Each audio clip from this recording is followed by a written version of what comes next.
Hello and welcome to the home of the Ghost Owl. And here we are looking at the Total Warhammer 3 races, factions once again.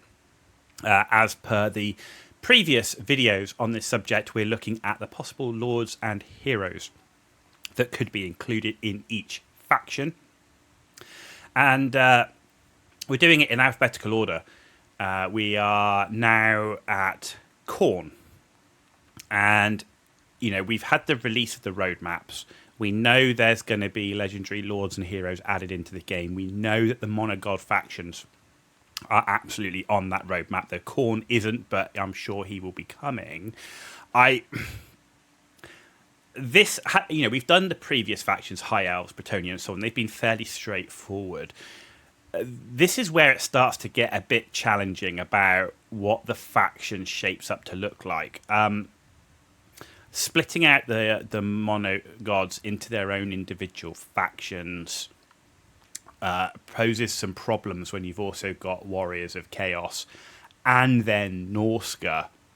So Norsca, your Norscan warbands, but at the moment the ones there are undivided. There's Norscan champions, but then they go into they follow a god, so they're either a champion of Nurgle or a champion of Khorne.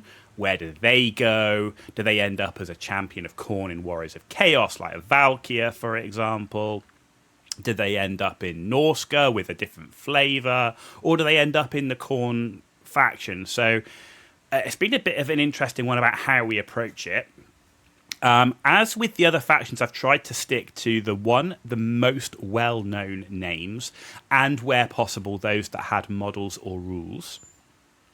To try and narrow it down, because decades of lore means there's hundreds of characters out there that you could put a name to, but actually how important are they, how famous are they, and so on. So I'm trying to keep the list reasonably narrow.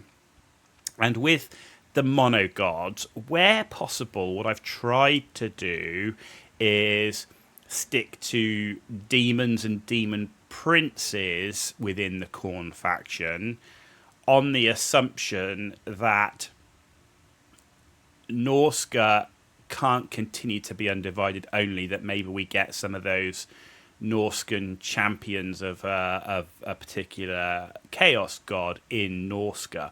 But when we come to Norsca, there's clearly the option that some of those guys could find themselves in the Khorne faction, or they could be in the Warriors of Chaos faction. Though I think Warriors of Chaos doesn't really have too much more to add, even though there's tons of characters.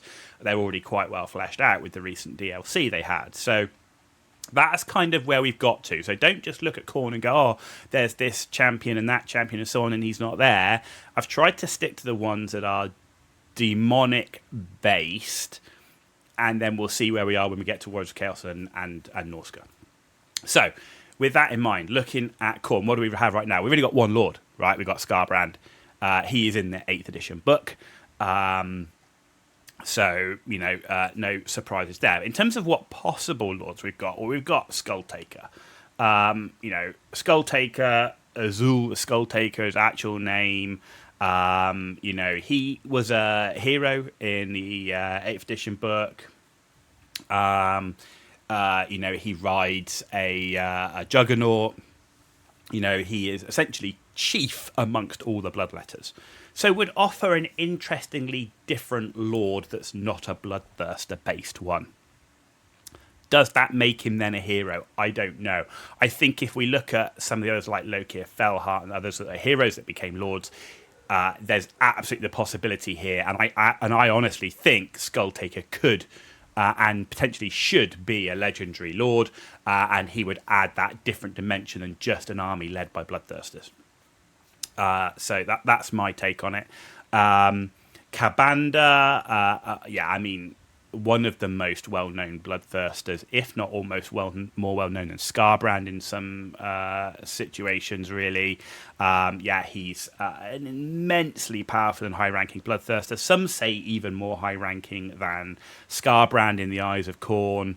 And he particularly became big in the End Times. I think the only thing with that is we've not seen really any of the End Times characters appear yet in Total Warhammer 3.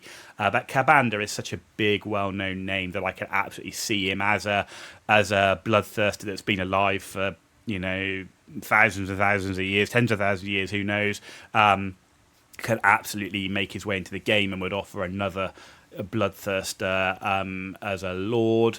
Though it's said that Kabanda enjoys the hunt more than the kill, so maybe there's something that you could do slightly different with Kabanda than with Skarbrand, just to make them have a bit of a different feel. The other lord that's in there potentially is Ulf Demonkin. That's a demon prince of Khorne. Ulf Demonkin was once a mighty mortal champion, was part of a Norscan tribe. He obviously dedicated himself to Khorne. His tribe were ardent worshippers of Khorne, so it was not surprising. But he grew up and was reckoned to be pretty much the greatest warrior within the tribe, and also then the leader of them, and then was raised up to demonhood by Khorne for his strength. So, and he essentially became venerated as a lesser demon god of chaos in his own right to his tribe. So he's definitely one that could be in there, and again offering a slightly different focus on a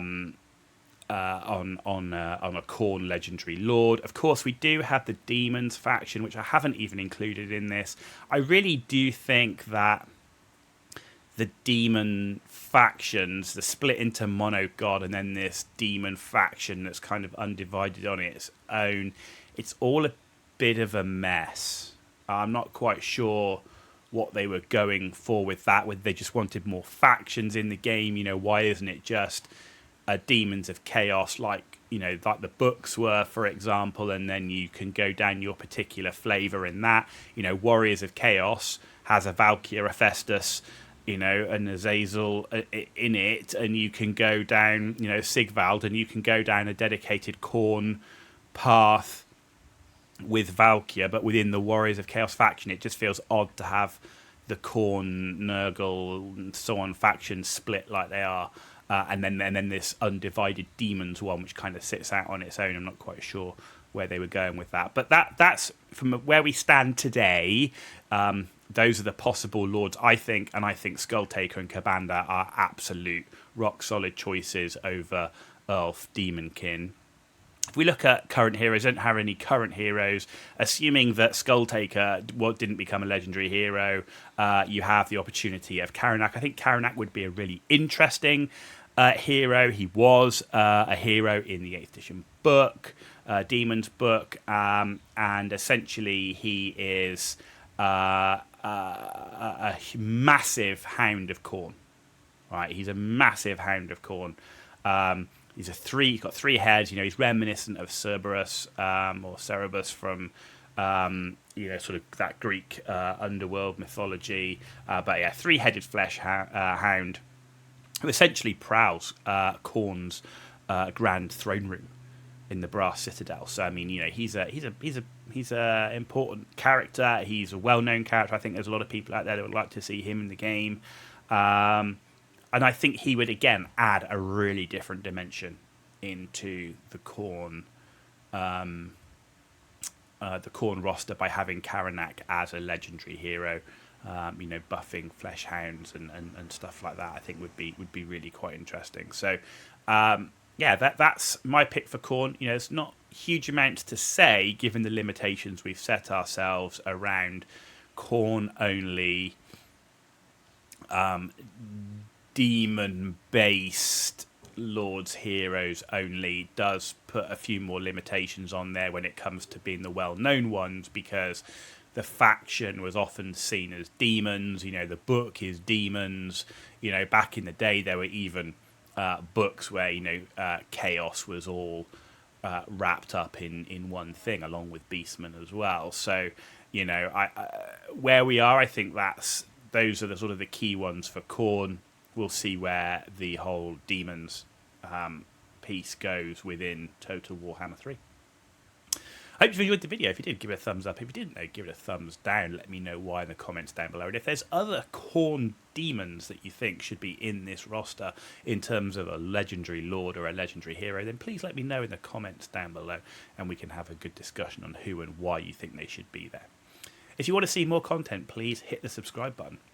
It's totally free for you to do, but it means a huge amount for me, so I appreciate that and thank you in advance. You've been watching The Ghost Owl, and I'll see you very soon.